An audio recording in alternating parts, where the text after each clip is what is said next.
హరిహరులిద్దరూ ఒకే ఆలయంలో కొలువయ్యి మనకి దర్శనమిచ్చే ఎన్నో శివ విష్ణు ఆలయాలున్నాయి. అందులో ఒక ఆలయానికి ఈరోజు వచ్చాము.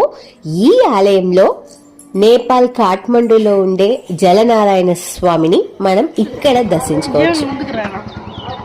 హలో ఫ్రెండ్స్, ఈరోజు అయితే తిరువల్లూరు, చెన్నైకి అవుట్స్కట్స్ లో ఉన్న తిరువల్లూరు అనే ప్రాంతంలో ఉండే జలనారాయణ స్వామి గుడికి వచ్చాము. ఇదైతే ఒక శివ విష్ణు ఆలయం. ఇక్కడ జలనారాయణ స్వామి చాలా ప్రసిద్ధి. అంటే నేపాల్లో ఉండే ఆ జలనారాయణ స్వామిని రెసెంబుల్ చేసినట్టుగా ఇక్కడ ఈ గుడిలో అయితే ఉన్నారు. సో ఇప్పుడైతే గుడి ముందున్నాము, మరి గుడిలోకి వెళ్ళి విశేషాలు ఏంటి చూద్దామా. చెన్నై అవుట్స్కట్స్ లో ఉండే తిరువల్లూరు అనే ప్రాంతంలో వైద్య వీరరాఘవ పెరుమాళ్ స్వామి గుడి చాలా ప్రసిద్ధి. ఆ గుడి నుంచి 2 కిలోమీటర్ దూరంలో ఉన్న కాకలూరు అనే గ్రామంలో మనకి ఈ శివ విష్ణు ఆలయం కనిపిస్తుంది.